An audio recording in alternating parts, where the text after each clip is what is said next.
সুপ্রভাত। তারপর তোমরা কেমন আছো বাড়ির ভেতর? এখন তো আমরা প্রায় গৃহবন্দী অবস্থাতে আছি, তাই তো? চিন্তার কিছু নেই।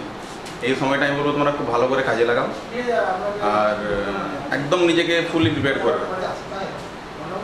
অতি অবশ্যই দেখবে একদিন ঝড় থেমে গেছে আর হবেই জয় নিশ্চয়ই। এটার একটু ভরসা রেখো, কারণ আমরা জানি এখন পৃথিবী আমরা একসাথে সবাই মিলে আমরা করোনা ভাইরাসের বিরুদ্ধে লড়ছি।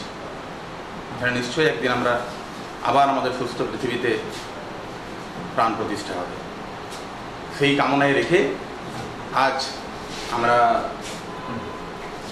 ভৌত বিজ্ঞান বিষয়ের চলতরিৎ যে ভাবমূলটি রয়েছে তার উপভাবমূল ওহমের সূত্র বিষয়ে কিছু আলোকপাত করব। তো প্রথমেই আমরা এই ওহমের সূত্র, এই কঠিন কঠিন শব্দ না বলে চলে একটা ঘটনা গল্পের ক্ষেত্রে বলে নিই। আমার মনে হয় তোমাদের সবার জানা আছে। একটা সবাই হয়তো দেখেছো, কোনো আমাদের এখন তো সব প্রত্যন্ত গ্রামেও আমরা জানি ইলেকট্রিসিটি পৌঁছে গেছে, সেখানে পোলের যে তার, ইলেকট্রিক পোলের, দেখবে একটা কাক সুন্দর বসে রয়েছে, তার কিছু হচ্ছে না। আবার অনেক সময় খবরের কাগজে তোমরা পড়ে থাকবে যে কোনো একটি খেপা সে একটি তার ধরে ধরে ঝুলছিল ইলেকট্রিক লাইনে, বেশ মজার ব্যাপার, কিন্তু তার কিছু হয়নি। তোমাদের এগুলো কিন্তু মনে হয় যে সত্যিই তো খেপাটা এত শুনেছি, এত হাই ভোল্টেজ তার, সেগুলো ধরে ঝুলছে, তার কিছু হচ্ছে না। আবার হঠাৎ করে তো খুব জোরে ঝড় দেওয়া আরম্ভ হয়েছে, জোরে বাতাস বইছে, তখন দেখবে যে কাকটা হয়তো ইলেকট্রিক লাইনের পোল দিয়ে যে দুটো তার গেছে, দুটো তার কাছে আসার সময় দুটো তারের সঙ্গে সংযোগ হয়েছে এবং সেখানেই কি পুরো মারা গেছে, তাই তো? আশা করি তোমরা এই ঘটনাগুলো প্রত্যেকেই খুব ভালো করেই জানো। তো এই যে আমাদের দৈনন্দিন কিছু অভিজ্ঞতা আমরা সঞ্চয় করেছি, সেগুলো কিন্তু আমরা উত্তর পেয়ে যেতে পারি, খুব সহজে উত্তর পেয়ে যেতে পারি। আর এটাও তোমরা হয়তো প্রত্যেকে না জানলেও কেউ কেউ নিশ্চয়ই আগে তোমরা জেনে এসছো, আবার না জানলেও প্রত্যেকে উপলব্ধি করেছো যে বিজ্ঞানটা আর কিছুই নয়। আমরা দৈনন্দিন জীবনে যে ঘটনাগুলো দেখি তারই কিন্তু একটা সামমেশন, অর্থাৎ আমরা সেইগুলোকে একসাথে কোথাও কোথাও সূত্রের আকারে, কোথাও কোথাও তার ব্যাখ্যা করেছি, এইভাবে সেগুলোকে আমরা সামাপ করে রাখি। তো ওহমের সূত্র যে মুখস্থ করতে এমন কিছু নয়। আর ওহমের সূত্র মুখস্থ না করলে বা না জানলে তুমি যে সেটা জানো না, সেটাও কিন্তু নয়, জানো তো? এটাই খুব মজার ব্যাপার। ওই যে দু একটা ঘটনার কথা বললাম, আর একটা ঘটনাও তোমরা সবাই হয়তো জানো, যে শুনেইছো যে অনেক সময় কেউ শক খেয়েছে। কীরকম শক খেয়েছে না, কোনো একটা ফ্যান চালাতে গিয়ে, লাইট চালাতে গিয়ে কোথাও কোনো তার ছেঁড়া ছিল, হাত লেগে গেছে, কোথাও কোনো প্লাগ খোলা ছিল, হাত লেগে গেছে, শক খেয়ে গেছে।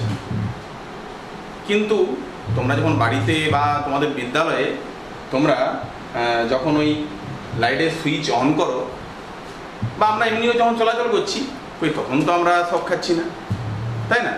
কি মজার ব্যাপার। প্রকৃতপক্ষে এইসব যে দৈনন্দিন ঘটনা, এগুলোর সঙ্গে না আমাদের এই ওহমের সূত্রের একটা যোগাযোগ রয়েছে, খুবই যোগাযোগ রয়েছে, জানো তো? আর ওইগুলো ওই ওহমের সূত্রের একটা অ্যাপ্লিকেশন বলতে পারো, বিভিন্ন জায়গায় সেগুলো বিভিন্নভাবে প্রয়োগ করা যাচ্ছে। তো ওহমের সূত্রটা আমরা বলার আগে তোমাদের আগের যে চ্যাপ্টার, এই চলতড়িতের যার একটা অংশ ছিল, তোমরা জানো স্থির তড়িৎ। সেই স্থির তড়িতে তোমরা বিভিন্ন বিষয় সম্বন্ধে, যেমন আধান কি, তড়িৎ প্রবাহ কি, বিভব প্রভেদ কি, তড়িৎ চালক বল কি, এগুলো তোমরা সবই জেনে এসছো, তাই তো? এগুলো সম্বন্ধে তোমাদের একটা ধারণা জন্মেছে। এখন এই তড়িৎ প্রবাহ মাত্রা সম্বন্ধে যখন আমরা পড়েছিলাম, তখন নিশ্চয়ই আমরা এটা জেনেছি যে একক সময়ে যে পরিমাণ আধান প্রবাহিত হয় সেটাকে আমরা তড়িৎ প্রবাহ মাত্রা বলি। এটা তোমরা আগের চ্যাপ্টারেই জেনে এসছো। আবার বিভব প্রভেদ সম্বন্ধেও তোমরা জেনেছো। বিভব প্রভেদ মানে কি? প্রভেদ মানে হচ্ছে মেনলি পার্থক্য, তাই না? ডিফারেন্স, দুটো জিনিসের পার্থক্যকে বলি আমরা প্রভেদ। সেই দুটো, অর্থাৎ বিভব প্রভেদ এবং তড়িৎ প্রবাহ মাত্রা, এই যে দুটো আমাদের বিষয়, এরা কি কোনোভাবে সম্পর্কযুক্ত? সেইটা নিয়ে কিন্তু ওহমের সূত্র, কিন্তু সেটাও আমরা ওহমের সূত্র ডাইরেক্টলি আমরা আসবো না। দেখি না কত মজার জিনিস, কত সহজ, তাই না? আসলে ওহমের সূত্রে তড়িৎ প্রবাহ মাত্রা বিভব প্রভেদের একটা সম্পর্ক দেখায় ঠিকই, ঠিক একইভাবে তোমরা যখন একটু বড় হবে তোমরা কিন্তু তখন পড়বে, যখন একটু জাস্ট উপরের দিকে 11, 12 আর একটু বড় হবে তখন তোমরা জানবে ইকুয়েশন অফ কন্টিনিউটি, আরও একটু উপরে উপরে সেগুলো জানবে। সেগুলো যে শুধুমাত্র এই ওহমের সূত্র চলতড়িতে খাটে তা নয়, যেখানে কোনো কিছু প্রবাহ রয়েছে, তড়িৎ প্রবাহ মাত্রা বলছিলাম। তড়িৎ প্রবাহ মাত্রা মানে কি? যে যেখানে তড়িতের প্রবাহ, প্রকৃতপক্ষে তড়িতের প্রবাহ কি এটাও তোমরা জানো। যে তড়িৎ মানে কি? তড়িতের প্রবাহ তো হয় না, ইলেকট্রনের, মুক্ত ইলেকট্রনের প্রবাহ হয়, তাই তো? হ্যাঁ, আমি জানি তোমরা এটা জানো। তো সেই মুক্ত ইলেকট্রনের প্রবাহ, সেখানে ইলেকট্রন যাচ্ছে কোনো দিক থেকে কোনো দিকে, সেটা আমরা দেখতে পাই বা না পাই, কিন্তু খালি জগতে এটা আমরা দেখতে পাই। জলের প্রবাহ, তাই না? কি, তাই তো? হ্যাঁ, ঠিক, জলের প্রবাহ। সেই জলের প্রবাহ নিয়ে আমি একটা উদাহরণ নিয়ে তোমাদেরকে শুরু করি। দেখো, জিনিসটা আমার মনে হয় খুবই সহজ হয়ে যাবে। আমি দুটো পাত্রে ধরো দুটো জল কিছু কিছু করে নিলাম, দুটো পাত্র আমি নিয়েছি এবং তাদের মধ্যে আমি কিছু পরিমাণ জল নিয়েছি। এইটা হচ্ছে পট 1, আর পাশে আমরা নিচ্ছি পট 2, আর একটা পাত্র আমরা নিচ্ছি। একটু বড় ধরনের একটা সাইজের পাত্র আমরা নিলাম।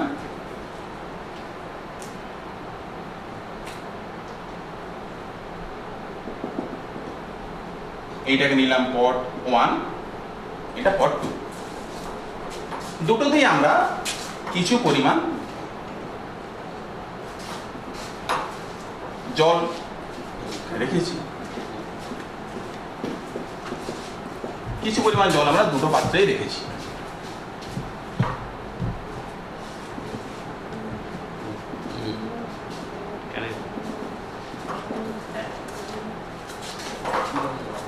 এখন তোমরা বলতে পারবে, আমি জানি তোমরা পারবে এটা বলতে, বলো তো, এই যে দুটো পাত্র আমরা রেখেছি এদের মধ্যে কি একটা পাত্র থেকে আরেকটা পাত্রে জল আসা যাওয়া করবে? কি করবে? কি নিশ্চয়ই বুঝতে পারছো যে কোনোভাবেই জল আসবে না, কারণ আসার কোনো এখানে কোনো সম্ভাবনা নেই। আসবে কিভাবে? তাহলে আসার জন্য আমাদের কি দরকার? কোনো একটা সংযোগ দরকার, যার মাধ্যমে জল আরেকটা পাত্র থেকে আরেকটা পাত্রে আসবে। তাহলে এদের মধ্যে একটা সংযোগ স্থাপন করা দরকার, কি তাই তো? তাহলে এদের মধ্যে আমি একটা সংযোগ স্থাপন করে দেব। সংযোগ স্থাপন মানে কি? কার মধ্যে জলটা পরিবাহিত হতে পারে, একটা থেকে একটাতে আসতে পারে কিভাবে? এটা ফাঁপা নল, এটা ফাঁপা নল আমি দিলাম যার মধ্যে জল আসতে পারে। এবার কি জল প্রবাহিত হবে? মানে এখানে আমি ছিদ্র করেছি, আমি ছিদ্র করে আমি দুটো পাত্রের একটা জায়গায় ছিদ্র করে আমি ছোট্ট একটা ফাঁপা নল দিয়ে দুটো পাত্রকে সংযোগ করে দিয়েছি। কি হবে? তো তোমরা আমার সাথে আশা করি একমত। এই সময় জল প্রবাহিত হতে থাকবে। এখন মজার কথা হচ্ছে, এই যে ছোট্ট পরীক্ষা আমরা একটা করলাম, এই ছোট্ট পরীক্ষাটার যে এবারে আমরা পর্যবেক্ষণে যাব, সেই পর্যবেক্ষণটা খুব ইম্পর্টেন্ট হয়ে চলেছে। প্রথম আমরা চলো একটু প্রশ্ন উত্তরের একটা অধ্যায় চলে যাই। প্রশ্ন উত্তরের মাধ্যমে আমরা এই সিদ্ধান্ত উপনীত হব, পর্যবেক্ষণ ও সিদ্ধান্ত। 1 নম্বর পর্যবেক্ষণ আমি চলে আসছি। 1 নম্বর পর্যবেক্ষণ, বলো তো এখন পাত্র থেকে জল প্রবাহিত হবে কি না, মানে প্রবাহিত জলই ধরলাম আমি, জল প্রবাহিত হবে কি না। পর্যবেক্ষণ 1, জল প্রবাহিত হবে কি না। সিদ্ধান্ত কি? এখন যখন আমি নল দিয়ে যোগ করেছি, আরেকটা পর্যবেক্ষণ নিতে পারতে, যেটা আমরা একটু আগে বলে এলাম, ধরো সেটাও আমরা নিয়ে নিচ্ছি, যে নল যোগ ফাঁপা নল যেটা আমরা যোগ করেছি, সেই ফাঁপা নলটা আমাদের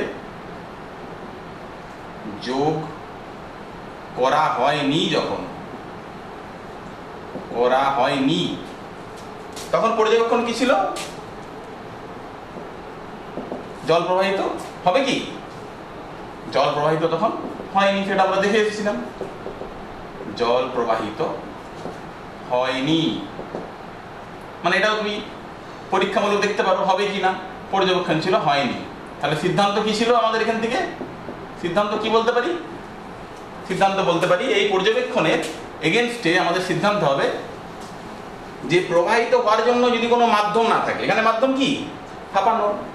যেহেতু ফাঁপা নল নেই তাই জল প্রবাহিত হয়নি। তাহলে সিদ্ধান্ত হচ্ছে পরিবহনের মাধ্যম একটা দরকার। পরিবহনের মাধ্যম প্রয়োজন। যেহেতু কোনো মাধ্যম নেই তাই আমাদের পর্যবেক্ষণ ছিল জল প্রবাহিত হয়নি, সিদ্ধান্ত আমরা কি বসেছি? পরিবহনের মাধ্যম প্রয়োজন। আমি এই পর্যবেক্ষণে চলে এলাম, পর্যবেক্ষণ 2। এখন আমরা নল যোগ করেছি, ফাঁপা নল আমরা যোগ করেছি। ফাঁপা নল যোগ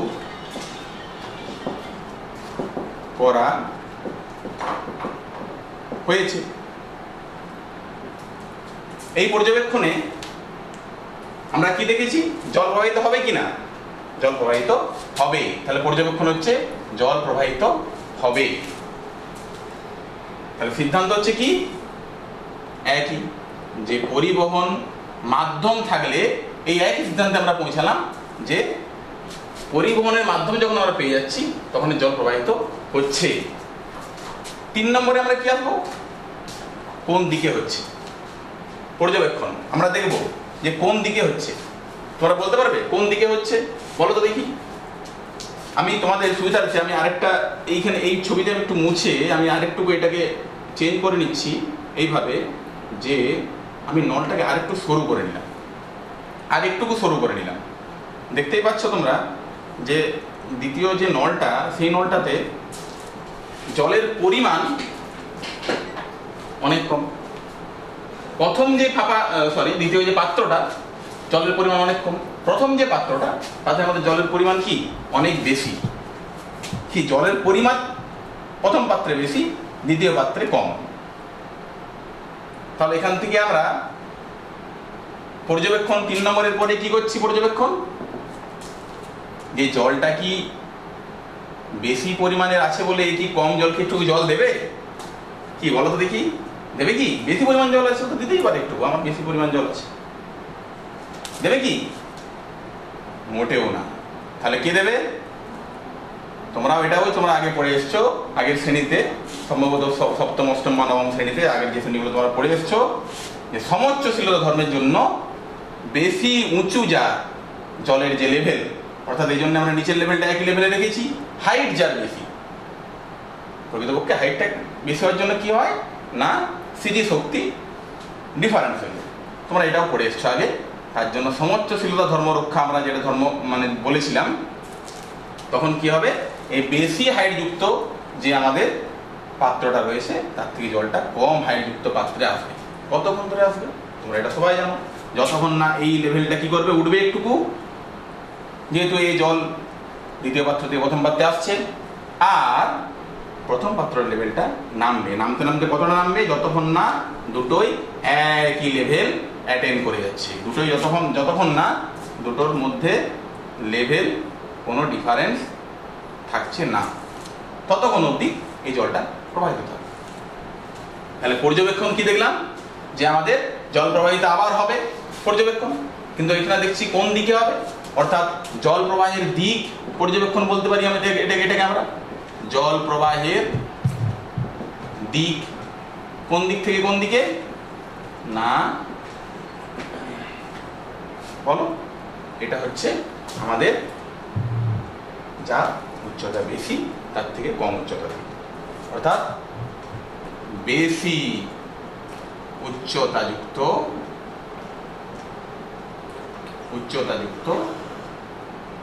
জলপাত্রের থেকে কম উচ্চতাযুক্ত জলপাত্রের দিকে, তাই তো? ব্যাপারটা কিন্তু আর কিছুই না, জানো তো?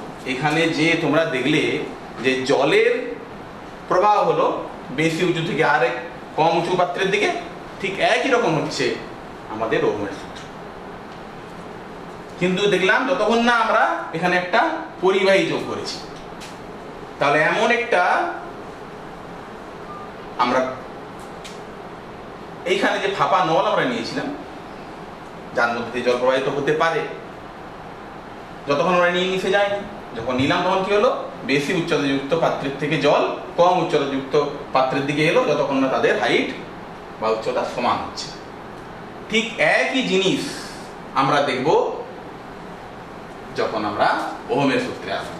এটা কিন্তু তোমরা মাথায় দেখো, এই যে আমরা একটা ছোট্ট পরীক্ষা করলাম, যেটা আমরা জানি, আমি একটু আগেই বলে এসেছি তোমাদেরকে, কি বলে এসেছি না, এখানে হচ্ছে জলের প্রবাহ, ওইখানেও আর কিছু না, ওইখানে হচ্ছে ইলেকট্রনের প্রবাহ। তাহলে এখানে কি হচ্ছে, এইখানে আমরা প্রবাহিত হওয়ার জন্য কি বলেছিলাম, মাধ্যম প্রয়োজন, এখানেও একটা মাধ্যম প্রয়োজন।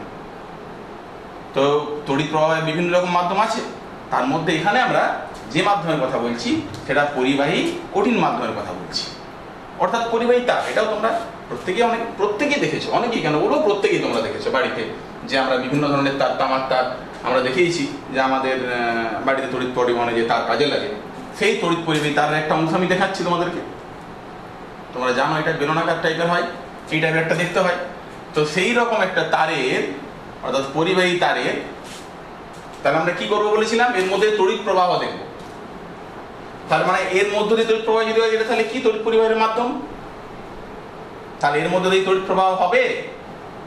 তড়িৎ প্রবাহ হবে কি, যতক্ষণ না আমরা একই জিনিস আমরা যেখানে দেখে এসেছিলাম আগের পরীক্ষাটায়, দুটোর উচ্চতা যখন ডিফারেন্ট বা আলাদা ছিল, বেশি উঁচু থেকে কম উঁচুর দিকে কি হয়েছিল না, আমাদের জলের প্রবাহ হয়েছিল। কতক্ষণ হয়েছিল না, কি বলেছিলাম, যতক্ষণ না আমরা দেখলাম দুটো উচ্চতা সমান হয়ে যাচ্ছে।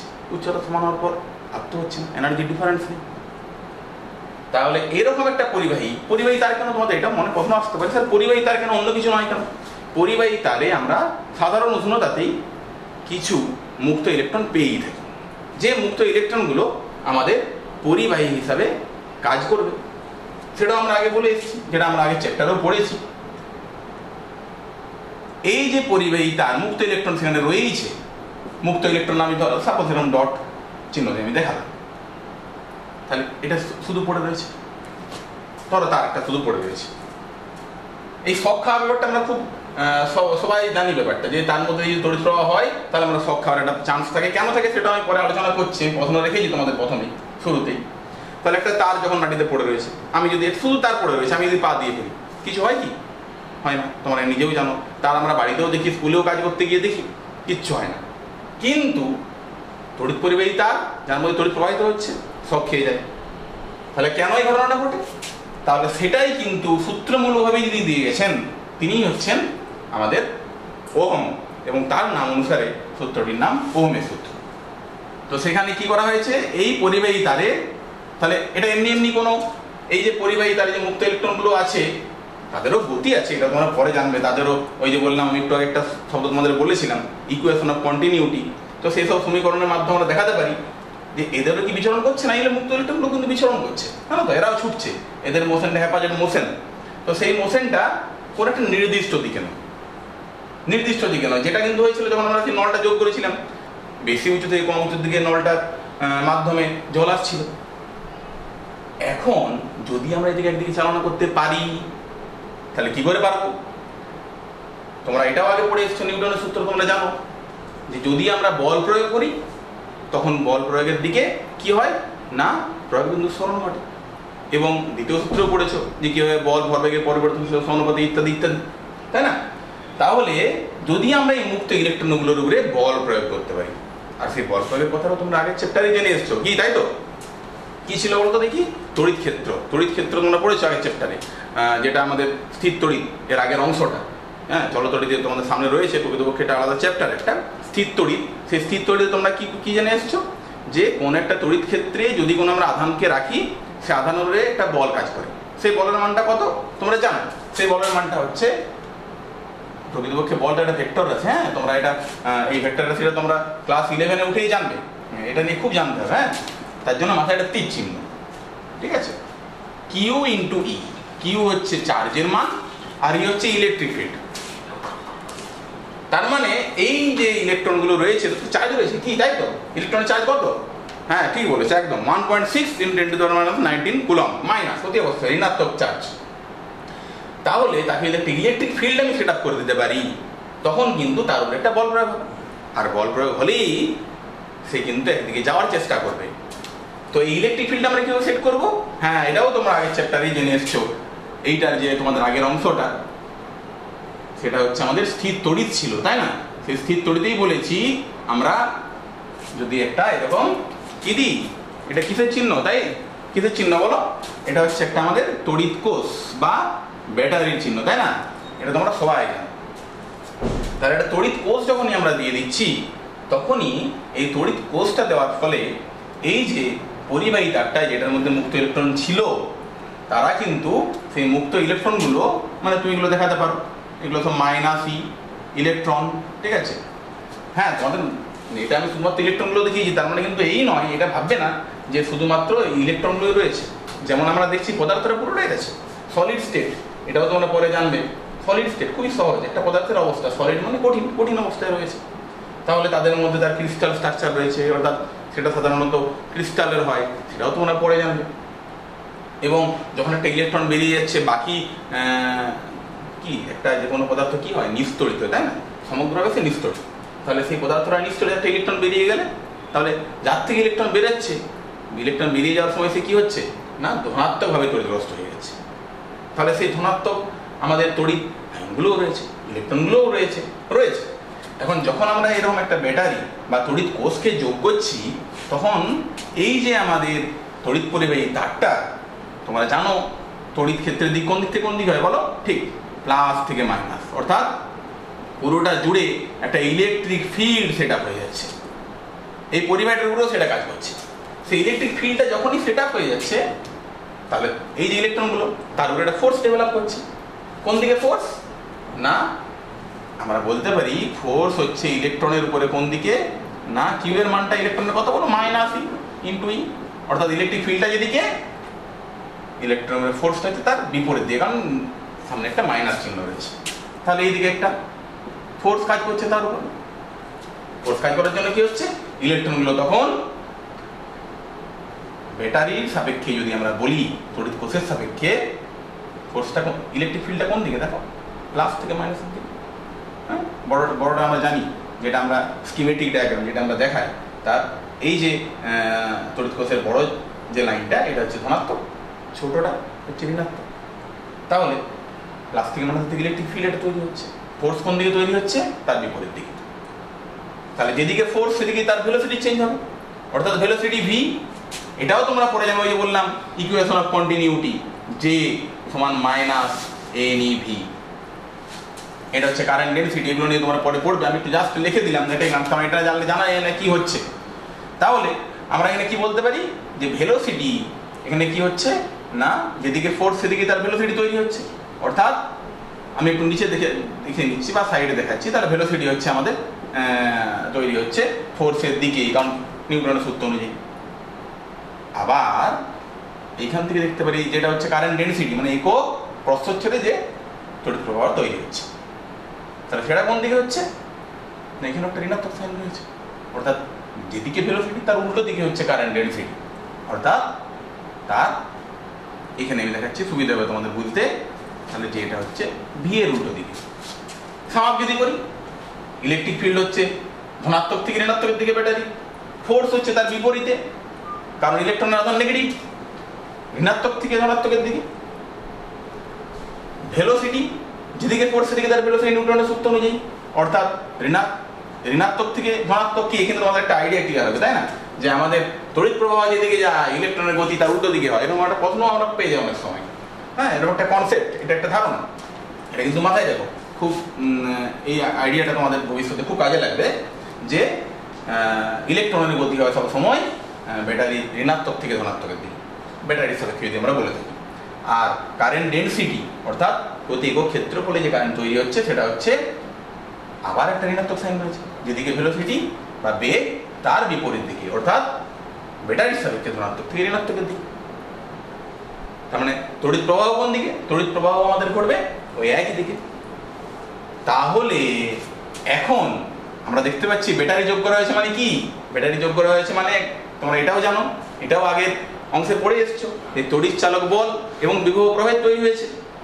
যেহেতু এখন একটা যুক্ত বর্তনী করে দিয়েছি, একটা পরিবাহী তার দিয়েছি আমরা, তাহলে এর দুটো প্রান্ত আমরা ধরতে পারি, এই প্রান্ত বা তুমি এটা এখানেও দেখাতে পারো, কারণ এটা পুরোপুরি সংযোগ রয়েছে, এটা এই পয়েন্টটাও যা, এই পয়েন্টটাও তা, এই পয়েন্টটা অথবা এই পয়েন্টটা।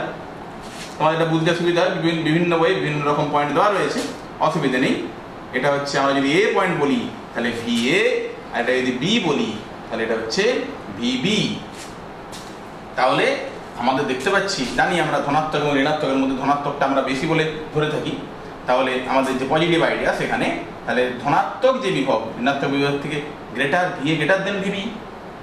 অর্থাৎ তুমি দেখলে যে তড়িৎ প্রবাহ হচ্ছে আমাদের কোন দিকে, ব্যাটারির ধনাত্মক থেকে ঋণাত্মকের দিকে আয় দিয়ে তোমরা তড়িৎ প্রবাহ পাস করো। বিভব এ পয়েন্টের ভি এ যেটা বি পয়েন্টের ভিবি থেকে বেশি, কি তাই তো? এবার বলো তো দেখি, আগেই আমরা দেখেছিলাম জলের একটা উচ্চতার পার্থক্য নিয়েছিলাম, জলের উচ্চতা পার্থক্যের জন্য আমাদের কি হয়েছিল, বেশি উঁচু থেকে কম উঁচুর দিকে জল বয়ে যাচ্ছিল। কতক্ষণ যাচ্ছিল? যতক্ষণ না উচ্চতা পার্থক্য কি হয়, উচ্চতা পার্থক্য যতক্ষণ না শূন্য হয়, উচ্চতা যতক্ষণ না সমান হয়। তেমনি একইভাবে এখানেও যতক্ষণ আমাদের এই বিভব পার্থক্য থাকবে, বিভব পার্থক্যের দিকে কি হবে, তড়িৎ প্রবাহ হবে। তাহলে এখানে কারণ কি, উচ্চতা পার্থক্য ছিল এখানে কারণ, এখানে কারণ হচ্ছে বিভব পার্থক্য। আর ফল কি, ফল হচ্ছে তড়িৎ প্রবাহ, এখানে ছিল জলের প্রবাহ, কি তাই না? দুটো একই রকম জিনিস। তাহলে কারণ হচ্ছে বিভবের পার্থক্য, ফল হচ্ছে তড়িৎ প্রবাহ। এরপরে দেখো তো দেখি ওর সাথে মিলাতে পারো কিনা। একটু আগে আমি যে প্রশ্ন রেখে তোমাদের আরম্ভ করেছিলাম, কাকটা বসেছিল একটা লাইনে, তার তো একটা বিভব রয়েছে, তাহলে একটা যদি প্রান্তে বিভব দিই, ধরো আমি এটাকে কেটে দিলাম, বি পয়েন্টের কোনো বিভব নেই, অর্থাৎ এটা আমি কাট আউট করে দিলাম, যেটা যে সাপোজ আমি কেটে দিই, তুমি বুঝতেই পারছো এটা ছিন্ন বর্তনী, এখানে তোর প্রভাব হবে কি, হবে না। তার মানে আমাদের যদি তড়িৎ প্রবাহ হতে হয় তাহলে বিভবের পার্থক্য থাকতে হবে। যেমন হবে সমউচ্চশীলতা আসার পর, উচ্চতা একই হওয়ার পর আর কোনো আমাদের জলের প্রবাহ হচ্ছিল না, তেমনি এখানেও কিন্তু আমাদের আর কোনো তড়িৎ প্রবাহ হবে না যদি না বিভব পার্থক্য থাকে। এবারে কাকটা যখন আরেকটা তারে লেগে গেল তখন কি হয়েছিল, বলো? তখন আমাদের একটা ছিল উচ্চ, একটা ছিল নিম্ন বিভবযুক্ত তার, তাহলে বিভব পার্থক্য তৈরি হয়েছে, ঠিক ধরেছ? তখনই তড়িৎ প্রবাহ হয়েছে। এবারে তারের আমাদের কাকটার শরীরেও কিছু একটা রোধ রয়েছে, শরীরের রোধ, তার জন্য রোধের কথাটা যদি আমি পরে আলোচনা করছি, তার জন্য তার মধ্যে তড়িৎ প্রবাহ গেছে, এরপরে সে তো সফট হয়েছে, কীভাবে সফট হয়েছে সেটা আমরা পরবর্তী ধাপে হয়তো আলোচনা করব। কিন্তু ওই জন্যই কারণটা হচ্ছে ওই খেপাটার বা কাকটার একটা তারে বসে কিছু হয়নি, তখন না দুটো তারে সে লেগেছে, বিভবের পার্থক্য তৈরি হয়েছে। এখন ওহম এই সূত্র এই তড়িৎ প্রবাহ মাত্রা এবং বিভব পার্থক্যের বিভিন্ন মান নিয়ে উনি পরীক্ষা করলেন, পরীক্ষা করে উনি প্রমাণ করলেন এবং এটাকে আমরা থিওরিটিক্যালি কিন্তু প্রুভ করতে পারি, তোমরা বড় হয়ে সেটা জানবে, ঠিক আছে? যে সেটা কীরকম না, এই যে তড়িৎ প্রবাহ মাত্রা, এই তড়িৎ প্রবাহ মাত্রা হচ্ছে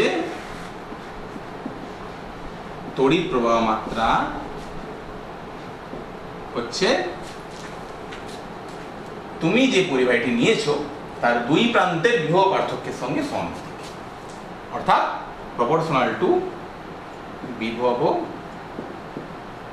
প্রভেদ। বিএ প্রভেদ মানে ডিফারেন্স, পার্থক্য, বিএ বিযুক্ত বিভব। অতি অবশ্যই এখানে কিছু কন্ডিশন আছে। কন্ডিশন হচ্ছে কি, এই তারটায় কোনো পরিবর্তন হওয়া চলবে না, মানে এর উপাদান যা আছে তাই উষ্ণতা পরিবর্তন হওয়া চলবে না। কেন চলবে না সেটা পরবর্তী ধাপে আমরা আলোচনা করবো। উষ্ণতা পরিবর্তন হলে কি পরিবর্তন হয়, উপাদান পরিবর্তন হলে বুঝতেই পারছি পুরোটাই পরিবর্তন হয়ে গেল, তার নেচার পরিবর্তন হয়ে গেল, এবং অন্যান্য ভৌত অবস্থা আরও কিছু আছে যেগুলো আমরা পরে জানবো, চাপ, তাপ ইত্যাদি, কোনো চৌম্বক ক্ষেত্র, আর ওর নিজের কোনো ভৌত অবস্থা যে স্টেটে রয়েছে, কঠিন অবস্থায় রয়েছে, সেগুলো যাতে পরিবর্তন না হয়। সেগুলো পরিবর্তন হলে কি হবে না, তার জন্য আবার আমরা অন্য সূত্রে সেখানে প্রয়োগ করবো, ওহমের সূত্র খাটবে না। অর্থাৎ ওহমের সূত্র খাটতে গেলে কিন্তু ওই রাশিগুলো কিছু ধ্রুব রাশি কনস্ট্যান্ট আমাদের থাকতে হবে। তাহলে এই সিদ্ধান্তে উনি উপনীত হলেন।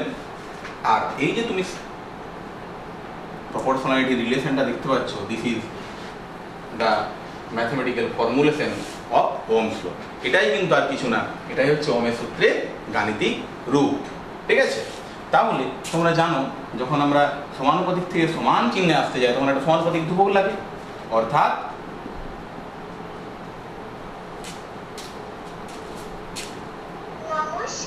একটা সমানুপাতিক ধ্রুবক আমাদের এখানে লেগে যাবে।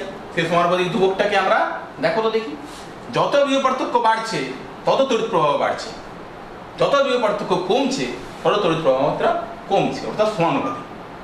তাহলে আমরা তড়িৎ প্রবাহ বেশি পেতে চাই, তড়িৎ প্রবাহ পেতে চাই, যেগুলো আমরা সামাজিক ক্ষেত্রে আমাদের দৈনন্দিন জীবনে কাজে লাগাতে পারবো। তার জন্য কি করতে হবে? বিভব পার্থক্য বাড়াতে হবে, অর্থাৎ বিভব পার্থক্য বাড়ালে তড়িৎ প্রবাহ বাড়বে। তাহলে সমানুপাতিক ধ্রুবকটি কি? মানে পরিবাহিতার একটা পরিমাণ করছে, এই জন্য এটাকে আমরা বলি সি বা কন্ডাক্টেন্স। তাহলে ঘুরিয়ে যদি এটা আমরা লিখি VA minus VB is equal two, এটাকে আমরা অনেক সময় শুধুমাত্র ভি, কারণ দুটো বিভবের পার্থক্য আমরা জানি ডাইমেনশন বা মাত্রা অনুযায়ী সেটাও একটা বিভব প্রভেদ, সেই বিভব প্রভেদটাও একটা বিভবই হবে, সেটা is equal to I by C. এই কন্ডাক্টেন্স বা সি 1 বাই সি মানে তার অনন্য, এটাকে আমরা কি বলছি? রেজিস্ট্যান্স বা আর। কিন্তু মাথায় রেখো, তোমরা কিন্তু যখন প্রথম দেখাবে তখন কিন্তু রিলেশনটাকে এইভাবেই দেখাবে। অনেক সময় আমরা ভি সমান আয়ার পড়তে অভ্যস্ত, এই রেজিস্ট্যান্সটা কিন্তু এই আরটাকে, এই সিটাকে বলছি আমরা কন্ডাক্টেন্স, কন্ডাক্টেন্স, আর আরটাকে বলছি আমরা রেজিস্ট্যান্স বা রোধ। আর এই অনেক সময় ভি সমান আয়ারকে আমরা আবার বলে থাকি ওহমের সূত্রের গাণিতিক রূপ। এখন এই আর বা রেজিস্ট্যান্স এই জিনিসটা সম্বন্ধে তোমাদের একটু সম্যক ধারণা থাকা দরকার। রোধ হয় কেন? আমি কিন্তু পড়াতে গিয়েই তোমাদের যখন এটা আলোচনা করছিলাম আগে একটু বলে এসেছি, একটু মনে করে দেখো। প্রথমে আমি কি বলছিলাম, যে যখন আমি প্রথমেই এই জিনিসটার ওহমের সূত্রের সূচনা করেছিলাম, যে ইলেকট্রনগুলো তো যাচ্ছে ঠিক আছে, কোন দিকে যাচ্ছে? তড়িৎ চালক বল উৎস ব্যাটারির সাপেক্ষে ধনাত্মক থেকে ঋণাত্মকের দিকে। তো সেখানে একটাই কি ইলেকট্রন আছে? না, আরো অনেক ইলেকট্রন আছে। এই ইলেকট্রনরা সবাই ঋণাত্মক তড়িৎগ্রস্ত। তোমরা আগের অংশে পড়ে এসছো স্থির তড়িতে কুলম্বের সূত্রে, একটা ইলেকট্রন কি করবে বলো? ঠিক বিকর্ষণ করবে। আবার যে ইলেকট্রন ছেড়েছে কিছু ধনাত্মক আয়নও এখানে তৈরি হয়ে আছে, তারা কি করবে? তারা তাকে আকর্ষণ করবে। অর্থাৎ এখানে একটা খুব ভালো কথা বলা যায়, তুমি ধরো পড়াশোনা করতে ইচ্ছে করছে, তোমার নিজের মতন করে তুমি পড়ছো, যে আজ এই চ্যাপ্টার পড়বো, কালকে এখন তো ছুটির সময় একটা রুটিন করে নিচ্ছ, কালকে ওই যে চ্যাপ্টার পড়বো, পড়ছো ওই চ্যাপ্টার পড়বো। তো যদি তোমার মনে হয় যে না এখন পড়াশোনা দেখি একটু টিভি দেখলে ভালো হয়, একটুকু মোবাইল দেখলে ভালো হয়, তাহলে কি হবে? সেই পড়াশোনার রুটিন থেকে তুমি একটু বিচ্যুত হলে। আবার যদি মনে হয় যে না আমি এই সময় অঙ্ক ভেবেছিলাম বাংলাটাও পড়ে নি, তাহলে একটু বেশি তুমি পড়ার চেষ্টা করবে, একটু লোড তোমার উপরে বাড়বে। এখন প্রথমে তুমি যখন ভেবেছিলে যে আমি নিজের মতন পড়ি, ভাগ করে করে একটা রুটিন বানিয়েছিলে, তাহলে সেটা কি হবে? একটু হলো হ্যাম্পার হবে। কখনো চাইছো টিভি দেখি, সেটা কি? এটা নেগেটিভ ইফেক্ট। আবার কখন চাইছো আমি আরো বেশি পড়ে নিই, পজিটিভ ইফেক্ট। কিন্তু সেটা দুটোই হ্যাম্পার করবে তোমার রুটিন অনুযায়ী পড়াটাকে। ঠিক এখানেও তার, এখানে যে ফোর্সটা বা বলটা যে কাজ করছে, যার জন্য তার ভেলোসিটি, প্রকৃতপক্ষে এই ভিটাকে কি বলে জানো তো? এটার একটা নাম আছে, আর এটাকে ভিডি বা ড্রিফট ভেলোসিটি বলে। এই জন্য বলে অনুপ্রবাহ, ঠিক প্রবাহ নয়। কেন? কারণ এখানে কেউ ওকে আকর্ষণ করছে, কেউ আর বিকর্ষণ করছে।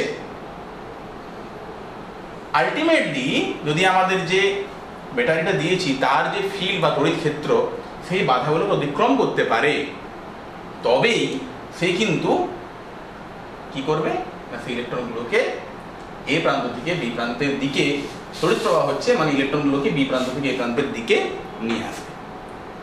এবং তারপর আমরা একটা এরকম আয় বা তড়িৎ প্রবাহ মাত্রা পাবো, যার কারণ অতি অবশ্যই হচ্ছে VA মাইনাস VB বা বিভব প্রভেদ। তাহলে সে তো শুধু বিভব প্রভেদ দিলেই যাচ্ছে না, তাকে একটা রোধ বা বাধা অতিক্রম করতে হচ্ছে, যেটাকে আমরা বলছি আর বা রেজিস্ট্যান্স। যেমন তুমি একটা সোজা পথে যাচ্ছ, তোমার সামনে যদি কিছু বাধা পড়ে যায়, চড়াই উদরায় তুমি তো পেরিয়ে যাচ্ছ। এই জন্য দ্য স্কিমেটিক ডায়াগ্রাম রোধকে আমরা কিভাবে দেখাই? আমাদের বিভিন্ন বই দেখবে এরকমই দেওয়া আছে, তাই না? এরকম কোনো ছবি হয়তো জাস্ট দেওয়া নেই পরিবাহী, কিন্তু এরকম একটা রোধ দেওয়া আছে, তার মানে রোধ মানেই কিন্তু পরিবাহী, এটাই প্রকৃতপক্ষে আর বা রেজিস্ট্যান্স। আরও বিভিন্ন রকম বাধা আছে যেগুলো তোমরা বড় হয়ে জানবে। শুধু তাই না, উষ্ণতারও একটা প্রভাব রয়েছে এখানে, আরও বিভিন্ন রকম প্রভাব রয়েছে। কিন্তু একটা গ্রস যত সংখ্যক বাধার সে সম্মুখীন হচ্ছে সেটাই হচ্ছে তার রোধ বা বাধা। তাহলে এই হচ্ছে আমাদের ওহমের সূত্র এবং তার গাণিতিক রূপ। তো এখন আমরা একটা ছোট্ট গাণিতিক সমস্যা নিয়ে আজকের ক্লাসটা আমরা এখানেই শেষ করব। সেই গাণিতিক সমস্যাটা আমি একটা ছোট্ট বলবো, সেটা তোমরা যদি একটা অ্যাপ্লিকেশন ধরতে পারো যে একটা কোনো তড়িৎ পরিবাহী তারের মধ্য দিয়ে ধরো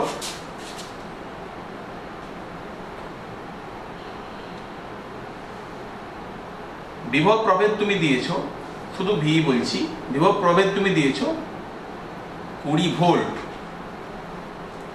আর তারটির মধ্য দিয়ে তড়িৎ প্রবাহ মাত্রা তুমি মেপে দেখলে, তড়িৎ প্রবাহ মাত্রা মেপে দেখলে বিভব প্রভেদ কিসের সাহায্যে মাপা হয় বলো তো দেখি?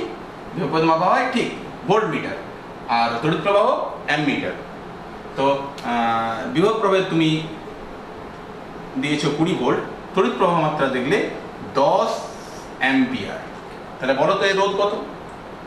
খুব সহজ, আমরা ডাইরেক্টলি কি করতে পারি? ভি সমান আই আর সমীকরণটা কাজে লাগাতে পারি। দেখতেই পাচ্ছি যে আমরা জানি যে এটা যে সলিউশনটা হবে, এটা যে সলিউশনটা হচ্ছে সেই সলিউশনটা হবে কিরকম, যে from Ohm's law, Ohm's law থেকে আমরা জানি V is equal to I into R. তাহলে আর সমান কত? ভি বাই আই, অর্থাৎ 20/10। এটা কিসের চিহ্ন?